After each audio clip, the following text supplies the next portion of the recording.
All right, Chapter 6, A Visit to Spiral Castle. May's suggested answers to the riddles of the Hans Taliesin were as follows: Babel, Lot or Lotta, Vron, Salam, Neesthan, Hur, David, Taliesin, Kai, Caleb, Hugadarn, Morvan, Morvaron, Gomer, Rhea, Idris, Joseph, Jesus, Uriel. This was as far as I could go without adopting the method of the crossword puzzler, which is to use the answers already secured as clues to the solution of the more difficult riddles that remain, but I made some progress with the riddle. I have been 3 periods in the castle of Arenhod. Arenhod, Silver Wheel, appears in the 107th triad as the silver-circled daughter of Dawn and is a leading character in the romance of Math and the son of Mathoni. No one familiar with the profuse variants of the same legend in every body of European myth can have doubts about her identity.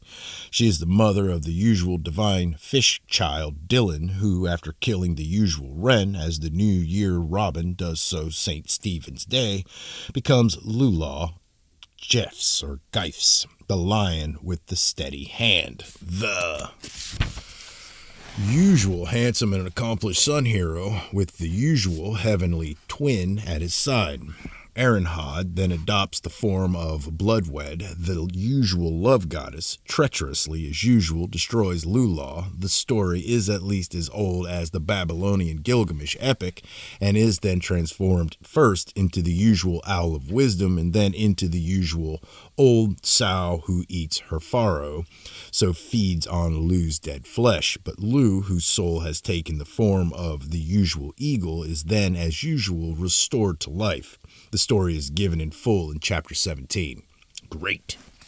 In other words, Arenhod is one more aspect of Cerdwin, or Cerdwin, the white goddess of life in death and death in life, and to be in the castle of Arenhod is to be in a royal purgatory awaiting resurrection. For in primitive European belief, it was only kings, chieftains, and poets or magicians who were privileged to be reborn. Countless other less distinguished souls wandered discontently in the icy grounds of the castle, as yet uncheered by the Christian hope of universal resurrection. Guion makes this clear in his Marwand e Milavib, eulogy on the 1,000 children.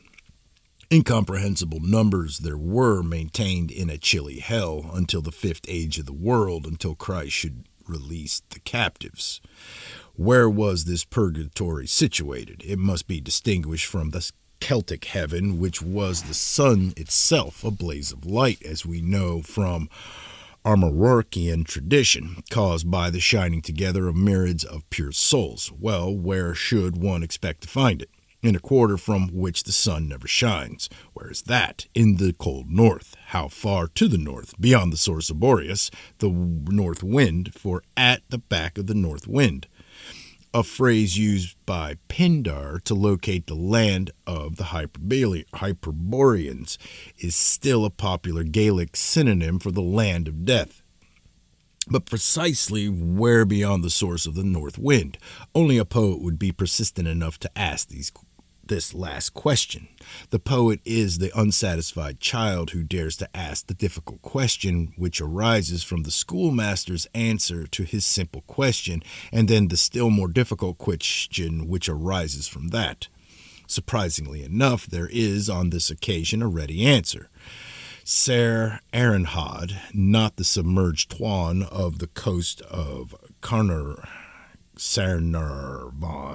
but the real Ser Arenhod, is, according to Dr. Owen of the Welsh Dictionary, the constellation called Corona Borealis.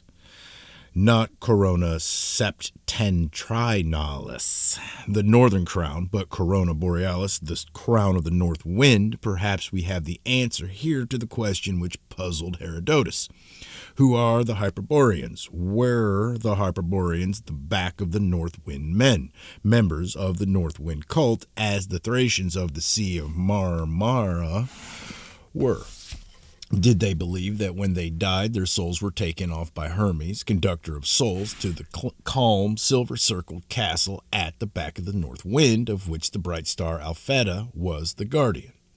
I should not venture to make such a fanciful suggestion if it were not for the mention of Oeneopon and Tauropolis by the schoolist on Apollonius's Rhodius Argonautica. Yikes! The corona borealis, which is also called the Cretan crown, was in ancient times sacred to the Cretan goddess, wife of the god Dionysus, and according to the scholiast, the mother of, that is, worshipped by Staphylius, Taurus, Onepion, Tauropolis, and others. These men were the eponymous, I don't know that word, ancestors of Pelasgio-Thracian clans or tribes settled in the Aegean islands of Chios and Lemnos on the Thracian Chersonese, and in the Crimea, the culturally connected with northwestern Europe. The goddess of, always, there's always going to be Greek and Welsh words are going to give me the most trouble, I notice. I say that, and then I'll start another book, and they're going to throw another language in on me. Where was it? The goddess Eridine, most holy, alias Alpheta, Alpha and Eta being the first and last letters of her name.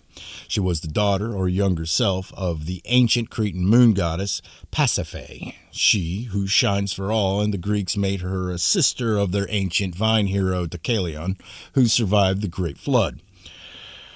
Ariadne, on whom Aranhod seems to be modeled, was an orgiastic goddess, and it is evident from the legends of Lemnos, Chios, and the Chersonese and the Crimea that male human sacrifice was an integral part of her worship, as it was among the pre-Roman devotees of the white goddess of Britain. Orpheus himself, who lived among the savage Cauconians close to Oenophon's home, was a sacred victim of her fury. He was torn to pieces by a pack of delirious women intoxicated by ivy, and also, it seems, by the toadstools sacred to Dionysus. Aristophanes of Alexandria, quoting Aeschylus's Basarides, records that Orpheus refused to conform to local religion, but believed the sun, whom he named Apollo, to be the greatest of the gods. Rising up in the night, he ascended before dawn to the mountain called Pangium, that he might see the sun first, at which Dionysus, being enraged, sent against him the Basarides, who tore him to pieces. That is a dishonest way of telling the story. Proclus, in his commentary on Plato, is more to the point. Orpheus, because he was the leader in the Dionysian rites, is said to have suffered the same fate as the god. But the head of Orpheus continued to sing in prophecy like that of the god Bran.